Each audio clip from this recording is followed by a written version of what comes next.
Hi everyone, welcome back for another video. My name is Sue, I live in Philadelphia. I wanted to show you my cone winder that I bought from eBay. And I bought it specifically for machine knitting, but you can use it when you hand knit. Now these are very rare.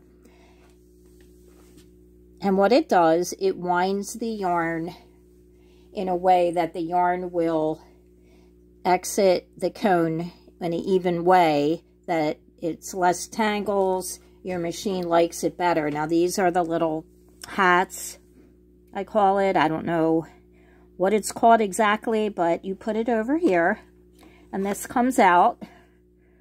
And you can see it has these openings.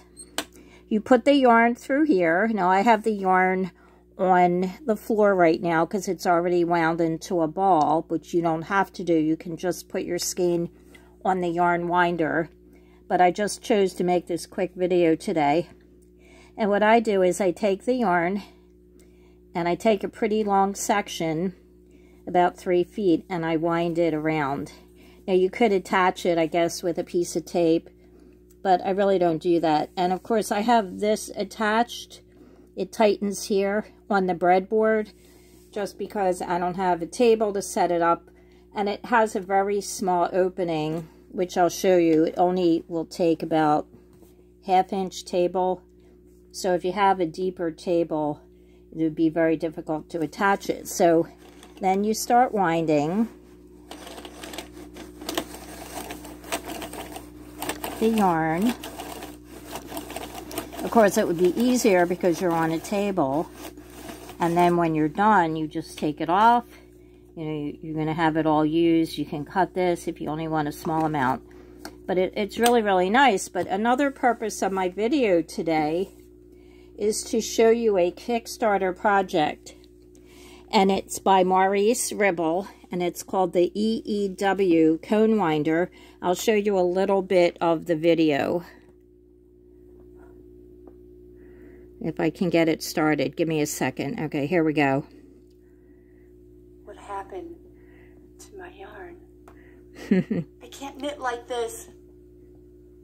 I don't have to waste time detangling. I can just knit. Hello, I'm Maurice, the inventor of the electric eel wheel cone winder. For over 2 years, I've been working on a lightweight cone winder that makes it easy to wind your yarn onto cones at home.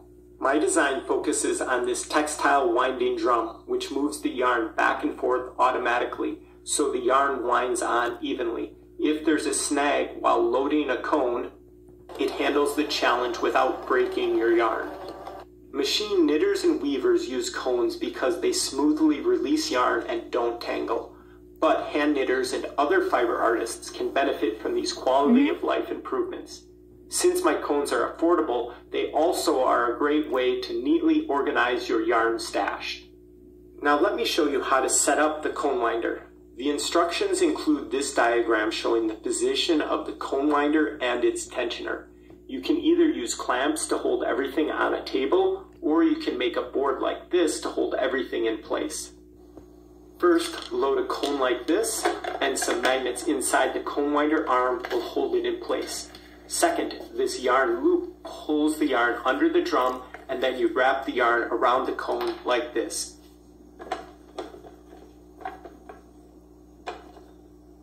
Third, take out this arm key and lower the cone onto the drum. Last, put the yarn through the tensioner like this, and you're ready to wind onto your cone.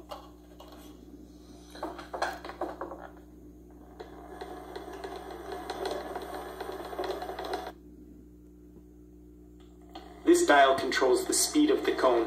This pedal starts and stops the rotation of the cone. As you can see, the starting and stopping is very gentle to minimize the strain on your yarn.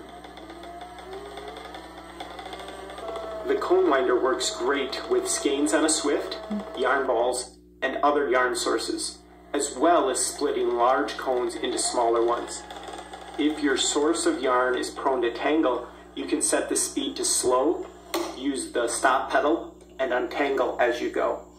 Another upgrade is the affordable custom molded cones. These have the right amount of flexibility, lots of holes to allow airflow, and are made from a high temperature plastic so you can put them into boiling water for dyeing yarn. Plus, these cones hold over a pound of yarn. These are premium cones, but I know that some people will want to use cones that they already have, so I made a separate video about how to do that. Another very cool feature is this cone winder works with my yarn counter, so you can know the exact length of yarn on each cone. You can even program the yarn counter to stop the cone winder when a certain length is reached. I've spent years designing, testing, refining, and optimizing this cone winder because there weren't any affordable auto cone winders on the market. I've heard from many people saying that this device will make a huge improvement in their yarn workflow.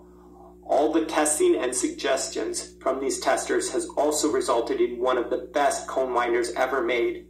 If you're a fiber lover, please consider supporting this Kickstarter. Thanks. Okay, so the thing I like about that cone winder is it has the airflow going. You can stop and start if you have the yarn counter, which I might consider buying because I'm going to go back into dyeing yarn very soon. And I'm going to make a couple videos. I have some very unique ideas I've never seen anyone else. Okay, so this one I bought from eBay is about the same price that he's charging. Now, this was the only one I found.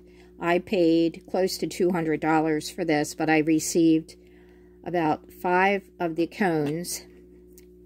And I don't think this one here, which is called a Royal, this is a true cone winder, not the other one is a ball. The other yarn winder, that's a ball or cake winder. This is a cone winder. Definitely cone's the best for your knitting machine.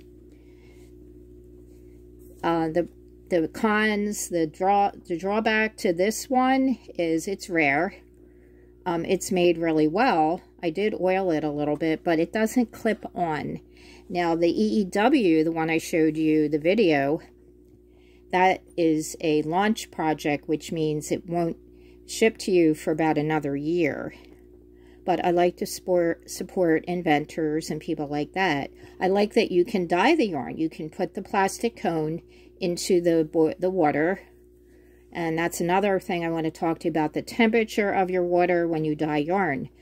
The dye won't go inside to the fibers, but you could rewind it and dye again.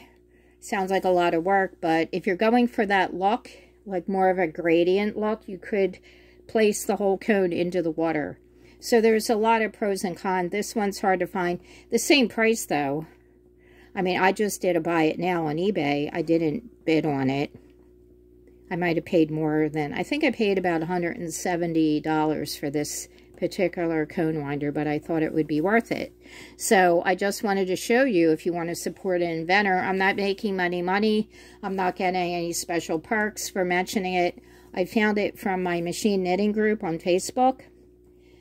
So I'll link it in the description, the Kickstarter program, if you want to try it. But I think it's really important to have the right way to wind your yarn if you're going to be knitting on the knitting machine. So thank you for watching. I hope to see you again very soon.